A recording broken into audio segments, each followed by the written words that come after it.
Bienvenue à la réunion de présentation de l'enquête de prévalence sur la dénutrition pour l'année 2024. Donc du coup, je suis accompagnée, moi, je suis Estelle Borriès, pour ceux qui ne me connaissent pas, je suis diététicienne et chargée de mission alimentation nutrition au CAPS Bretagne et je suis accompagnée de mes deux collègues. Donc, Aude Carvela, je suis ingénieure qualité gestion des risques et donc je travaille sur l'axe alimentation nutrition. Et Silène Chauffour, donc ingénieure qualité. Donc pareil, je travaille avec Estelle sur l'axe alimentation nutrition. Alors, je sais pas si c'est bon. Donc, bon, ah oui, ça marche pas. Alors attends, on a un petit souci. Est-ce que ça passe sur le de technique au niveau des diapos qui passent mais qui ne passent pas? Ça va venir. Donc bon, en tout cas, la première diapo que vous ne voyez pas encore, c'est sur les bonnes pratiques de webinaire. Enfin, on commence à bien connaître, mais bon, en tout cas, si vous pouvez laisser vos micros désactivés le temps de réunion, et puis voilà, c'est bon. Donc si vous souhaitez prendre la parole, eh bien, vous avez l'outil de discussion pour lever la main, hein, ou directement écrire. Bon, effectivement, on avait marqué de mettre nom, prénom, fonction d'établissement dans l'outil de discussion, mais bon, il n'y a pas forcément une nécessité là sur cette réunion-là, c'est un copier-coller qu'on a laissé. Donc après, je crois que c'est la présentation de qui nous sommes. Alors attends, non mais ça passe, ça passe, ça passe. On revient en arrière, parce que là, c'est voilà, bon, on vient de se présenter, il manque Silène quand même sur les animateurs. Je te laisse passer Aude. Donc, alors, le contexte de l'enquête de prévalence. Alors, bon, c'est un contexte qui n'a pas changé depuis l'année dernière, hein. C'est que les recommandations diagnostiques de la dénutrition ont évolué chez l'adulte en 2019 et chez la personne âgée en 2021. Et c'est encore pour être beaucoup dans les établissements, à animer des formations et pour être dans certains salons professionnels, encore un sujet très important, cette évolution des recommandations. On a déjà proposé alors deux analyses de pratique. Donc c'était sur la connaissance, hein, des recommandations. Donc la première année chez l'adulte et la deuxième année chez la personne âgée. Donc certains d'entre vous y ont participé. On a fait une enquête de prévalence en 2023 avec un succès quand même important. On a eu 48 établissements sur la Bretagne qui ont participé, pour un peu plus de 3000 personnes présentes à ce moment-là dans les secteurs qui avaient été choisis. Je reviens juste là d'un salon, le congrès de l'association francophone des diététiciens nutritionnistes. On a été invité à présenter un poster sur cette enquête de prévalence et ça a beaucoup intéressé mes collègues qui étaient présentes. Et puis, voilà, on a peu de données, hein, finalement sur la prévalence de la dénutrition. On a un peu des vieilles données, donc il y a toujours un intérêt à continuer à avoir ce type d'éléments. Donc voilà, ça c'est les éléments de contexte. Donc au niveau des objectifs, effectivement, c'est ce que je viens de vous dire. Alors avoir des éléments sur la prévalence de la dénutrition en Bretagne, euh, parce qu'on a quelques chiffres nationaux, hein, je vous le disais. Et puis l'idée pour vous, c'est aussi de vous fournir en fait pendant la semaine de la dénutrition, finalement, un outil qui vous permette d'animer un peu cette semaine de la dénutrition au sein de votre établissement et donc sensibiliser les professionnels et pourquoi pas aussi, hein, les usagers, les aidants, les patients, les résidents sur cette problématique-là. Et puis, de vous faire peut-être une petite idée du nombre de personnes dénutries au sein d'un périmètre donné que vous aurez identifié au sein de votre établissement. On va y revenir après. Alors, quel est le champ d'application? Eh bien, ce sont les établissements bretons, donc sanitaires et médico-sociaux, qui sont adhérents ou en cours d'adhésion au CAPS Bretagne et accueillant des adultes de 18 ans et plus. Alors, en pratique, comment ça se passe? Eh bien, c'est une journée identifiée durant la semaine de la dénutrition, c'est-à-dire du 12 au 19 novembre 2024. Et en fait, il s'agit d'identifier le nombre de patients résidents présents le nombre de patients résidents dénutris. Le nombre, parmi les patients des résidents dénutris, il faut identifier le nombre présentant chaque critère de diagnostic. Il faut aussi identifier le nombre bénéficiant d'un suivi nutritionnel. Donc ça, c'est la nouveauté 2024 qui nous avait été demandée lors de la réunion de présentation des résultats qu'on avait fait avec les participants. C'était de se dire, ben voilà, c'est super de pouvoir savoir à peu près combien on a de personnes dénutries, mais ce qui serait encore plus intéressant, ce serait de savoir parmi ces personnes dénutries, lesquelles ont bénéficié d'un suivi nutritionnel. Excuse-moi, Aude, je t'ai... Pas de souci. Et donc, du coup, ensuite, il s'agira d'identifier le type de suivi nutritionnel. Alors, c'est facultatif, mais on va vous présenter effectivement dans le tableau de saisie toutes ces éventualités, ces possibilités. Alors, je me permets un petit rappel sur les critères, même si bon, là, dans la liste des participants que je vois, je pense que vous êtes au clair, mais on a eu quand même pas mal de discussions l'année dernière avec certains participants qui étaient en cours d'enquête et qui avaient quand même certains questionnements ou certaines problématiques. Je vous remets à l'écran les critères hein, de diagnostic. Donc là, vous avez et l'adulte et la personne âgée, puisqu'il y a une petite différence. Donc voilà, pour mémoire, il faut le cumul de deux critères, donc un critère phénotypique, c'est-à-dire un critère clinique, et un critère étiologique, c'est-à-dire la bonne raison d'être dénutri. Donc dans les critères cliniques, vous avez le critère de perte de poids, le critère d'indice de masse corporelle, donc qui n'est pas le même hein, si on a plus ou moins de 70 ans. Et puis, pour les adultes, soit une réduction de de la masse musculaire ou de la fonction musculaire, l'un ou l'autre. Pour mémoire, pour la personne âgée, c'est sarcopénie confirmée. La sarcopénie, c'est le cumul de la réduction de la masse et de la fonction. Donc, c'est vrai que dans l'outil, hein, cette partie-là n'a pas changé. On vous met et la masse et la fonction parce qu'on veut que ce soit ouvert, que vous ayez des personnes de moins de 70 ans ou de plus de 70 ans, mais si les personnes ont plus de 70 ans, il vous faut la baisse de la masse et de la fonction pour pouvoir dire que c'est un critère de dénutrition. Et surtout si c'est pas clair ou quoi que ce soit, n'hésitez pas à m'interrompre, il n'y a pas de souci.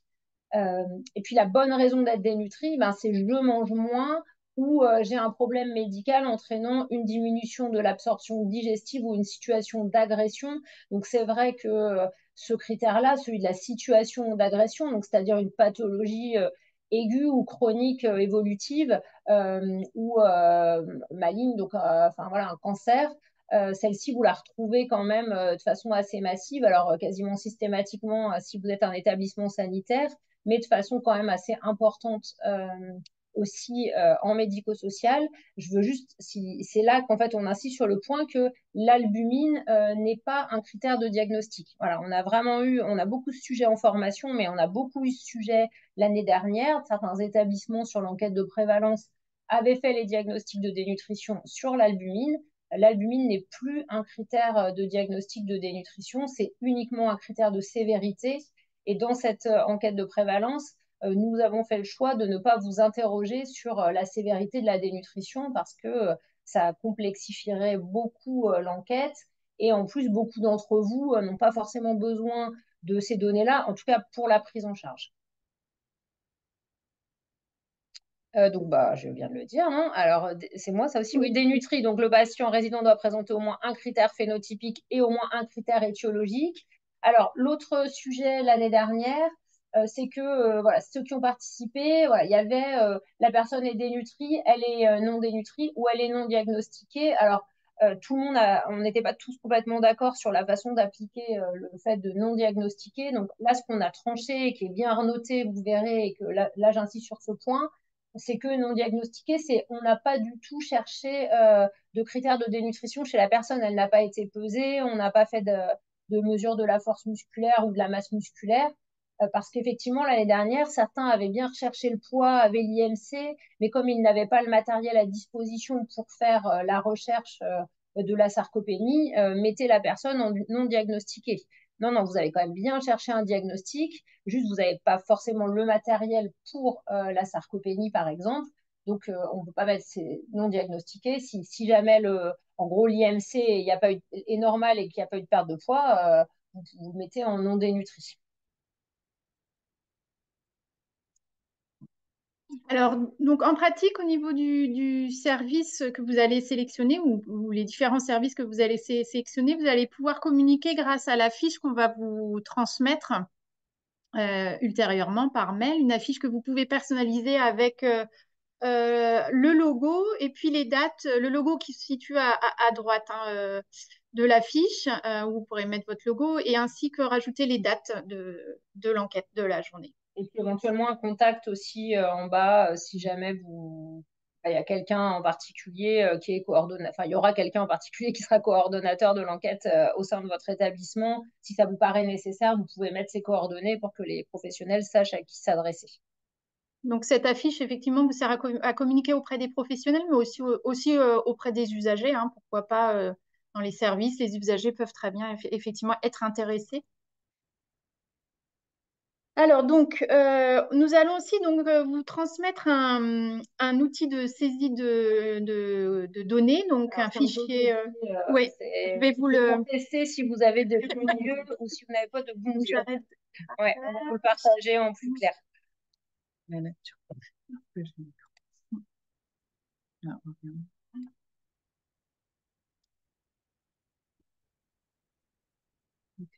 Là. Défend. Non. Nous y voilà. Excusez-moi pour le contretemps. On ne voit rien. Alors, c'est un écran noir. Non. Va dessus. Va sur ton fichier Excel. Les joies de la technique. Ah voilà, ça y est, c'est bon. Hop. Vous allez voir un peu mieux. Alors, bon, vous avez vu, les critères sont rappelés. Hein. Elle est passée rapidement dessus, mais ouais. Voilà, c'est la page, effectivement, la page d'accueil où on reprend un petit peu tout ce qu'on vous a dit. Donc, avec les critères, si vous avez besoin d'y revenir, les objectifs hein, au niveau de l'établissement et au niveau régional. Donc, le champ d'application qu'on vous a évoqué. Et ensuite, le mode d'emploi sur la façon de saisir cet outil. Donc, c'est assez bien développé. Après, si vous avez des retours à nous faire, n'hésitez pas. Hein, mais et puis ici, à la fin, vous aurez effectivement le lien qui vous permettra d'enregistrer les résultats de l'établissement.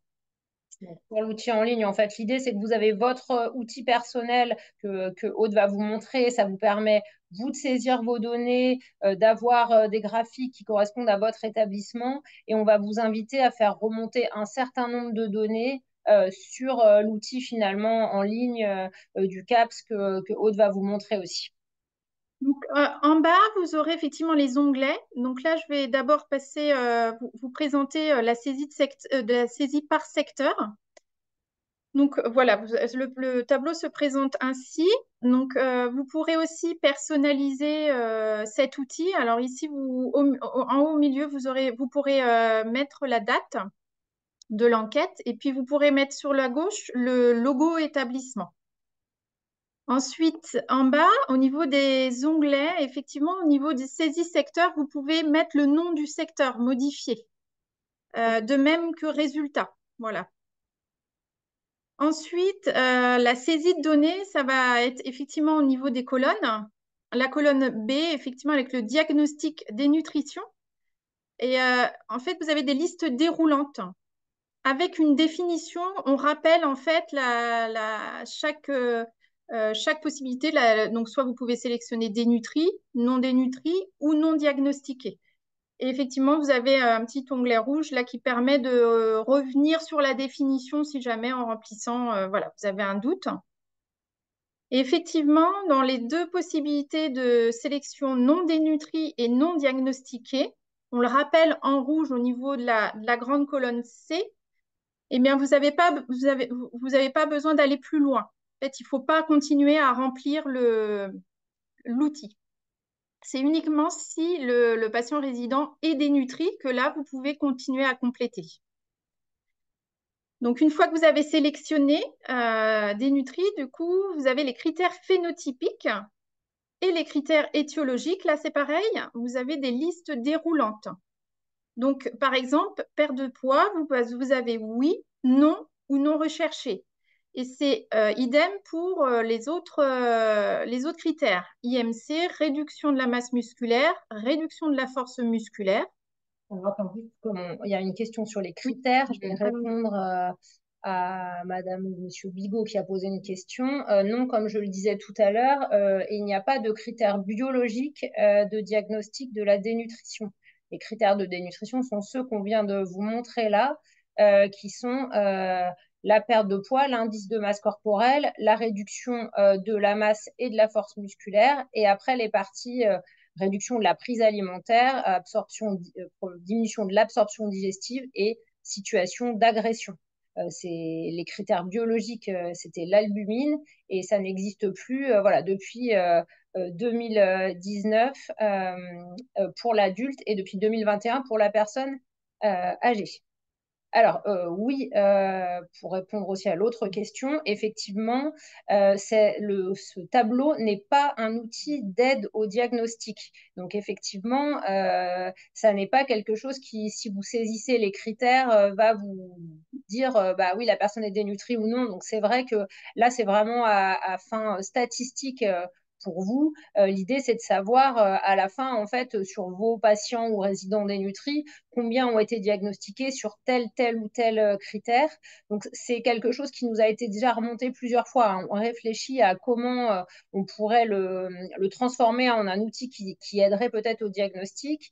Mais pour l'instant, en termes de développement, voilà, on n'en est pas là. Donc, oui, je suis d'accord avec vous, hein. Bien sûr qu'il faut avoir trouvé les critères pour savoir s'il est dénutri ou non. Mais en tout cas, à la fin, dans la remontée d'informations, ce qui est intéressant, c'est pas de savoir combien de personnes sur un service ont une perte de poids, c'est de savoir sur les personnes dénutries, finalement, sur quels critères vous les avez diagnostiquées.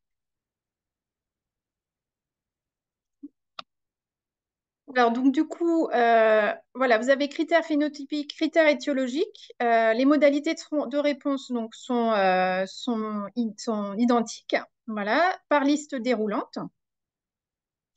Puis, nous passons effectivement au suivi nutritionnel, comme on vous a présenté effectivement sur le PowerPoint. Donc, suivi nutritionnel, donc les modalités de réponse, c'est oui, non ou ne sais pas. Voilà, c'est juste de savoir ou non s'il y a un suivi nutritionnel. Et par la suite, donc si vous avez répondu oui, eh ben, effectivement, il faut sélectionner la prise en charge nutritionnelle qui est mise en œuvre. Donc, on vous a laissé 4 possibilités de réponse. Alors là, c'est une liste déroulante, mais c'est juste une croix. C'est-à-dire que si dans le suivi nutritionnel, il y a un enrichissement, vous sélectionnez la croix. Sinon, là, vous laissez la case vide. Donc, idem pour compléments nutritionnels oraux.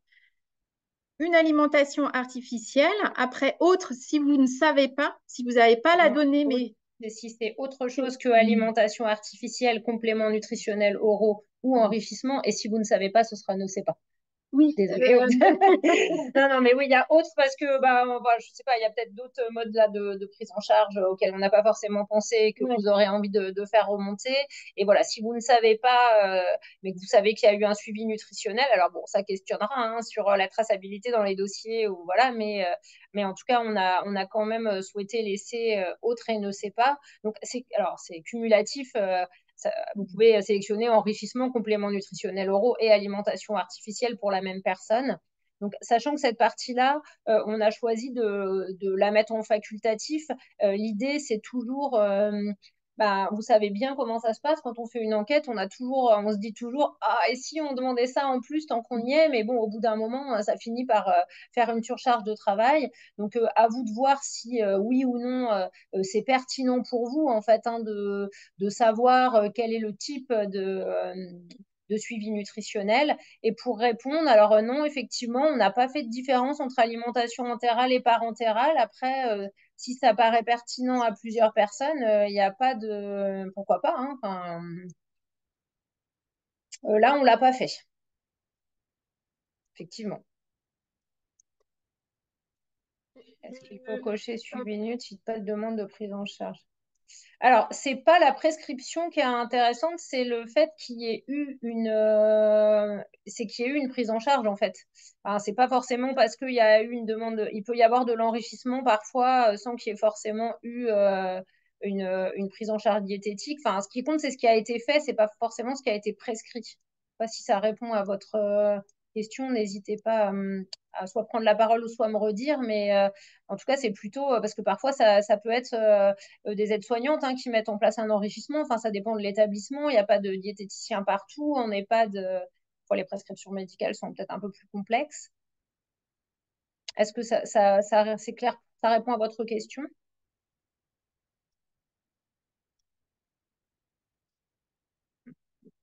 On verra si, ça rêve. Si vous voulez compléter, il n'y a pas de souci, on pourra y revenir. C'est prescrit, c'est pas qu'à parler. Oui, non, mais c'est super. Par contre, ce qui compte, c'est ce qui est fait. Enfin, là, ce qui nous paraît intéressant, nous, c'est ce qui est fait, c'est pas ce qui est prescrit. Donc, si c'est la même chose, bah, c'est parfait, mais parfois, ça peut être prescrit et pas fait pour une raison X ou Y. Enfin,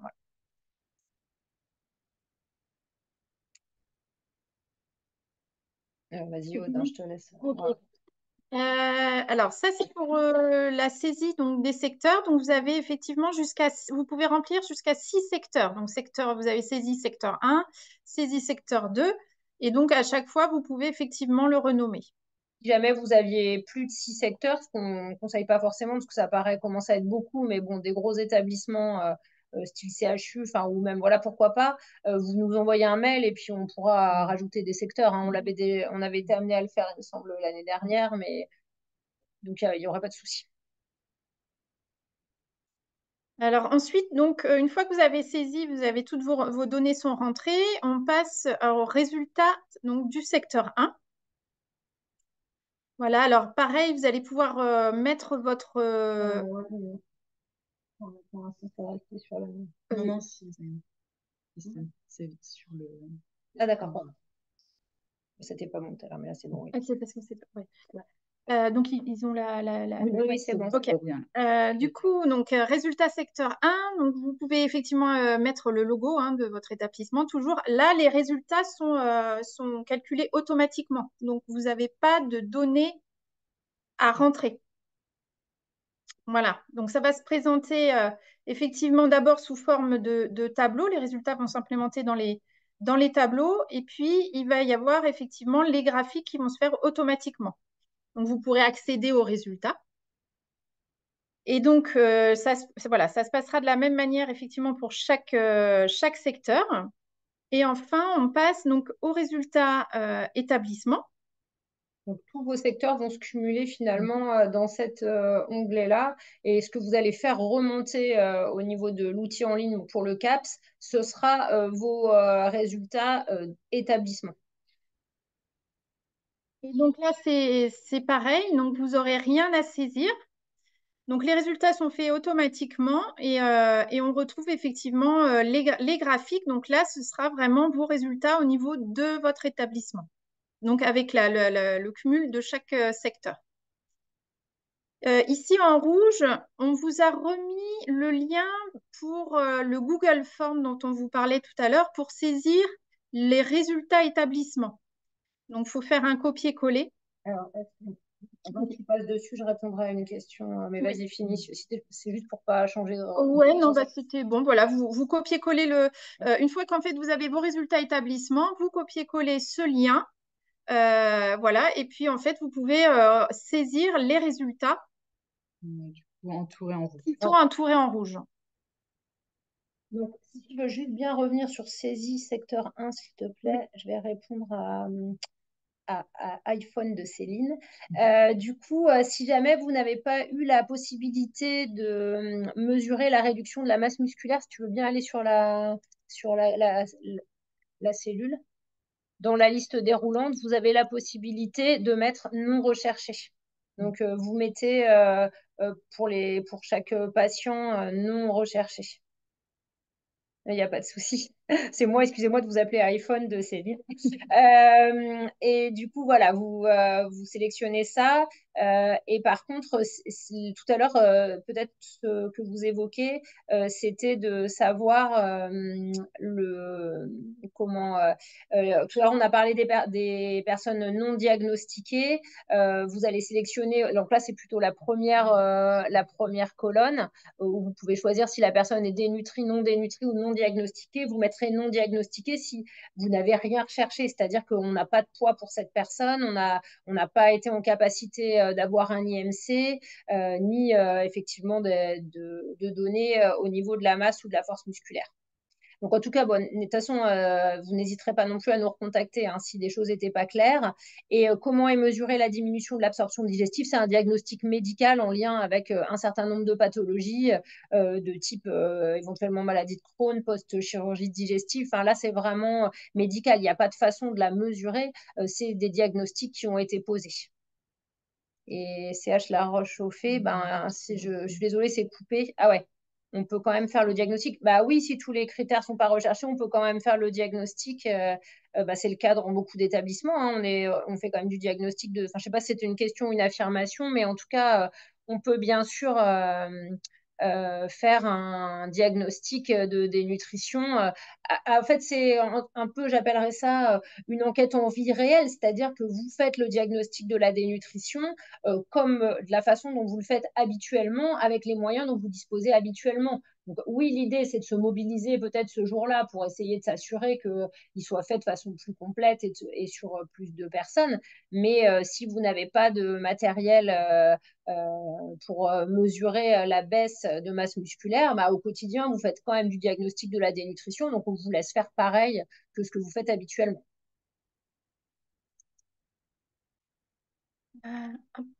Donc, les résultats, voilà. Donc, en fait, ici, hein, on revient sur le fait que ce soit encadré. C'est ces résultats-là encadrés qu'il faut effectivement implémenter dans le Google Form avec l'accès au lien. Je reviens sur le... C'était bon pour le... Ouais. Là, je reviens sur le PowerPoint.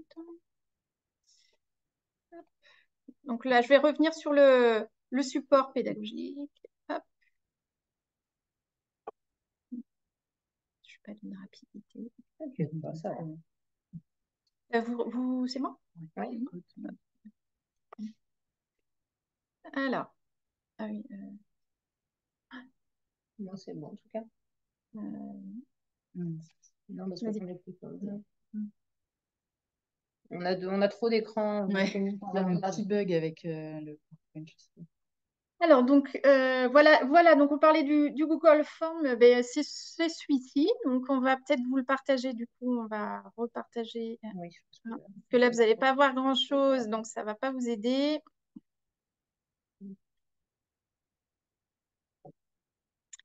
Donc, alors, c'est pas celui-là. Là, c'était l'inscription. On va y arriver. Moi, c'est quand même celui-là. Ah, C'est ça s'appelle. c'est pas le bon. Ouais. C'est juste. Attends, vas-y. Ouais, là, ça va. Bon, pour l'inscription, c'est intéressant aussi. On peut commencer par l'inscription. La barre, en fait, elle... Ouais. Sinon, c'est moi qui vais y aller. Attends, je vais me mettre dessus. Ah, ça y est. C'est bon? Attends, j'avais partagé moi-même. Ok, donc ça, c'est après, une fois que vous avez votre document, vous allez être amené à saisir vos résultats. Alors, donc, l'enquête, ici, vous allez pouvoir rentrer le nom de votre établissement. Vous aurez une liste déroulante, en fait. C'est nous qui allons la créer au fur et à mesure de vos inscriptions. Voilà, à partir du moment où vous serez inscrit, votre établissement va s'afficher. Donc là, vous allez mettre les secteurs qui sont concernés par l'enquête. Et puis viennent les questions, donc le nombre de patients résidents hein, présents dans le périmètre concerné, c'est-à-dire le service. Le nombre dénutris. Alors, le ou les services, hein, parce que c'est bien les résultats établissements, donc vous allez donner les résultats globaux. Ouais. Donc dénutris et non diagnostiqués. Donc là, on passe à la rubrique 2. On reprend les critères un petit peu. On est revenu un peu sur les critères hein, pour voilà, vérifier. Donc, parmi les patients dénutris, le nombre qui présente les critères ci-dessous. Alors, le nombre de patients qui sont concernés par la perte de poids. Et là, on a rajouté effectivement le nombre des personnes dénutries dont le critère perte de poids n'a pas été recherché. C'était l'une des modalités dans la liste déroulante. Et après, vous allez avoir la même chose pour tous les critères. Hein. On n'est pas obligé de passer sur chaque, mais en tout cas, tous les critères, vous allez avoir le nombre de personnes présentant ce critère et le nombre de personnes pour qui ça n'a pas été recherché. Et pour la masse musculaire, voilà, on vous a quand même demandé quelle était la méthode que vous aviez utilisée, parce que ça peut quand même être utile aussi. Donc, soit l'imagerie, soit l'impédance, ou soit les circonférences brachiales ou du mollet qui sont les techniques qui sont recommandées. Alors, l'imagerie et l'impédance métrie, c'est la technique recommandée par la HAS. Et on nous a donné un petit peu de marge de manœuvre avec la circonférence brachiale ou du mollet.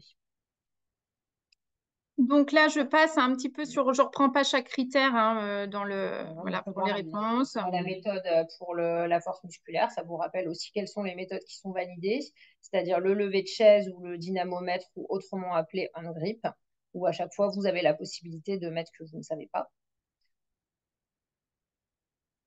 Alors, concerné par une réduction de la prise alimentaire, diminution de l'absorption digestive, et puis et une situation d'agression.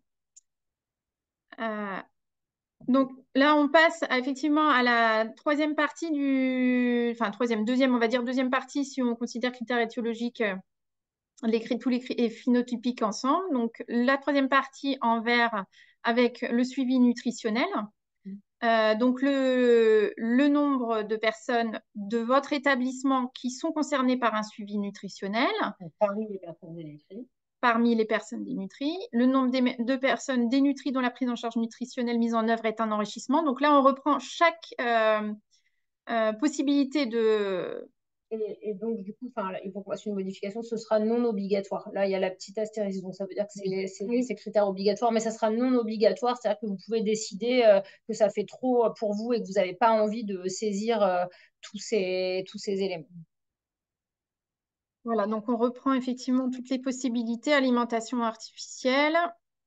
Et donc, dans le cas où effectivement, voilà, c'est autre, c'est-à-dire que ce n'est ni l'enrichissement, ni les compléments nutritionnels oraux, ni l'alimentation artificielle. Et enfin, celles pour lesquelles on ne connaît pas le type de suivi nutritionnel.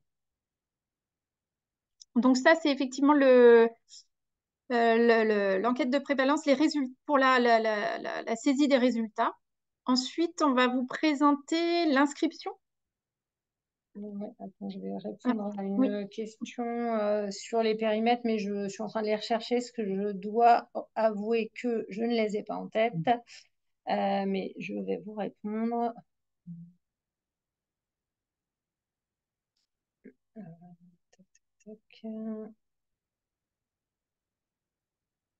Alors, pour la circonférence du mollet, pour les hommes, c'est moins de 33 cm et pour les femmes, moins de 32 cm. Et pour le bras, c'est inférieur à 22 cm, quel que soit le sexe. Je vais le noter dans le chat. Je te laisse continuer. Okay. Alors là, je vais partager, est-ce qu'on va pas le voir aussi? Ah si, tu vois. Okay. Donc là, je vous propose le lien pour l'inscription à l'enquête de prévalence. Donc, c'est par le biais toujours de Google Forms. Donc là, on reprend, en fait, il est repris. On vous explique un petit peu ce qu'il faut faire. Après, je ne sais pas si je pourrais rester loin. Ah oui. Donc là, vous mettez bien votre établissement.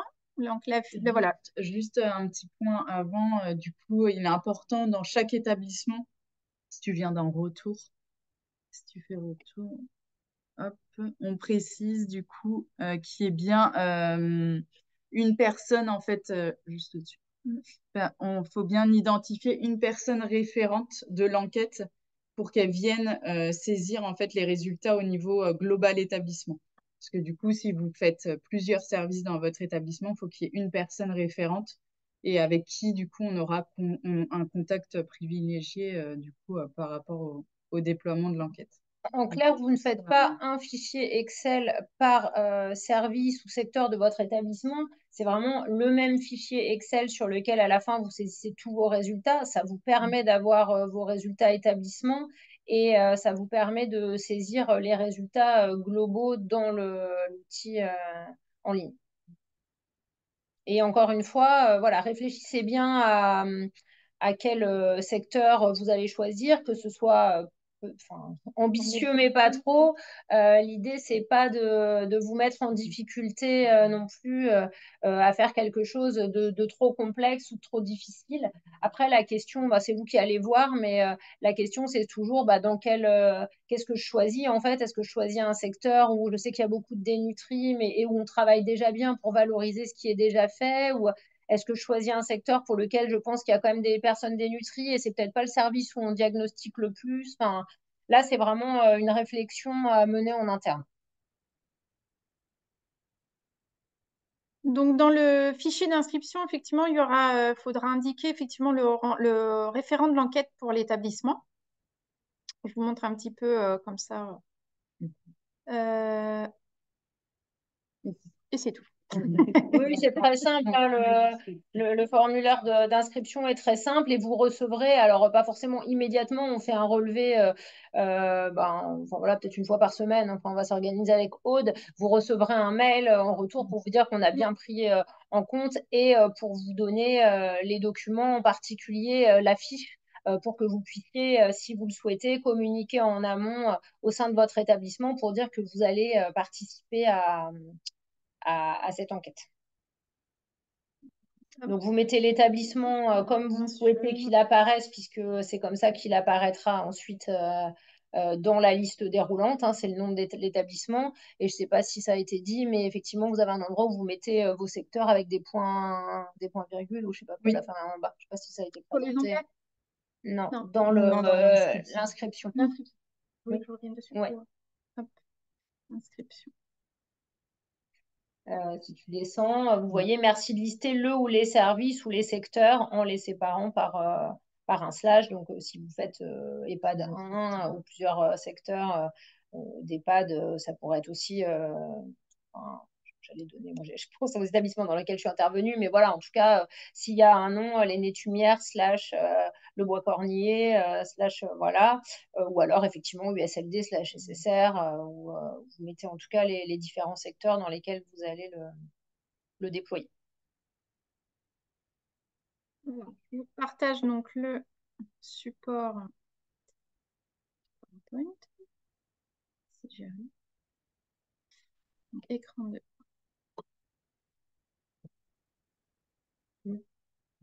Ouais, c'est bon, tout le monde comme ça. Ouais. Donc, bon, on l'a déjà dit, je pense. Oui, alors oui, effectivement, Silène, de bien identifier effectivement un service ou un secteur, non la totalité de l'établissement. Après, vous pouvez, hein, mais c'est très ambitieux. Et effectivement, bien identifier une personne référente par établissement et non par secteur, en fait. Communiquer en amont, hein, voilà, on vous a partagé la fiche pour informer les professionnels de la tenue de cette enquête, mais aussi voilà, les usagers, hein. Et prévoir une présentation des résultats, voilà, et s'en servir pour amorcer un éventuel plan d'action associé. Donc là, nous, on est vraiment, et puis on est à votre disposition aussi pour en discuter ensemble, mais voilà, ça nous paraît essentiel si vous faites quelque chose, si vous mobilisez les professionnels, ben, c'est que effectivement derrière, vous puissiez communiquer auprès d'eux sur les résultats et puis s'en servir pour ben, valoriser ce qui est fait, éventuellement mettre en place des actions sur certains éléments qui vous paraîtraient moins bien fonctionner.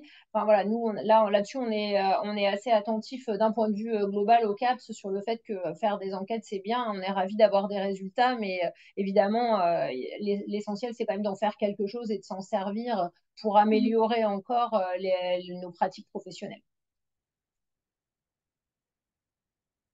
Donc voilà, les établissements peuvent dès à présent jusqu'au 18 octobre s'engager dans l'enquête. Pour cela, donc faut s'inscrire via le lien qu'on va vous proposer effectivement, vous envoyer le PowerPoint. Et donc vous pourrez vous inscrire pour cette enquête de prévalence 2024. Ouais, jusqu'au 18 octobre. Mm. Donc on ait le temps, nous, de bien faire la liste déroulante, de vous avoir transmis tous les éléments et puis que vous soyez à même de la lancer pendant la semaine de la dénutrition, ce qui est quand même l'idéal. Là, juste un petit rappel pour pouvoir vous engager. Donc, votre établissement doit être adhérent ou en cours d'adhésion au CAPS Bretagne. Voilà, donc là, nous pouvons avoir un petit temps d'échange si vous avez d'autres questions. Donc en tout cas, voilà, comme je vous le disais, bah, c'est vrai que là, on a été très content de pouvoir bah, valoriser tout le travail qui a été fait en Bretagne, même sur des instances nationales, et d'avoir pu faire un poster.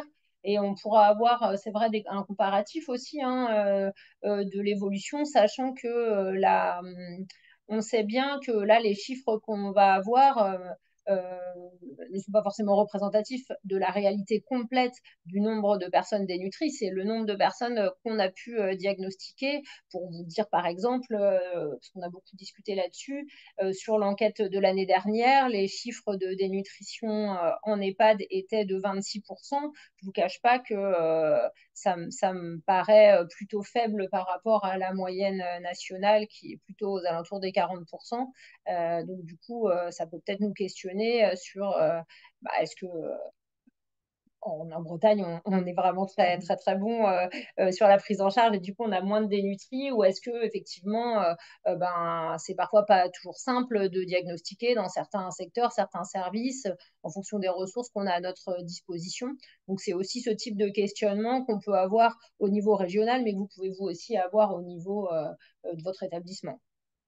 Et puis, vous aurez évidemment les résultats régionaux, donc vous pourrez vous comparer, entre guillemets, voir bah, où est-ce que vous en êtes, à la fois sur les chiffres, mais aussi sur les méthodes utilisées, sur les critères qui ressortent le mieux. Enfin, c'est assez riche en enseignement. Je ne sais pas si certains ont encore des questions ou si certains qui ont participé ont aussi des remarques, des partages d'expériences à faire ou pas du tout. En tout cas, vous aurez accès à la présentation,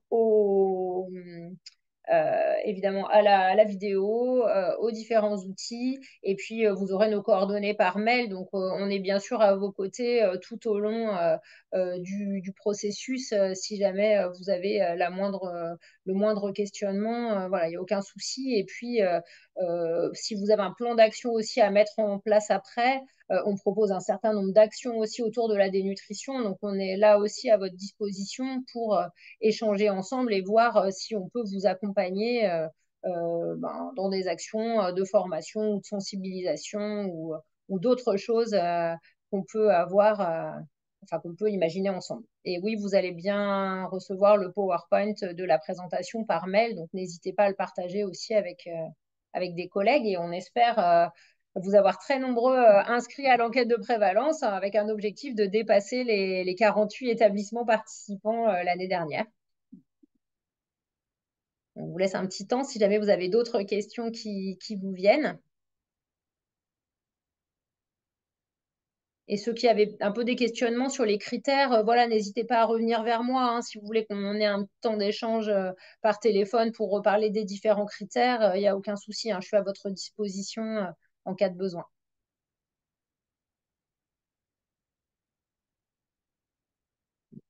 Je pense qu'il n'y a pas de questions. Alors, on vous remercie beaucoup d'avoir participé vraiment nombreux à ce webinaire de présentation et on vous envoie donc les différents éléments pour que vous puissiez vous inscrire à l'enquête.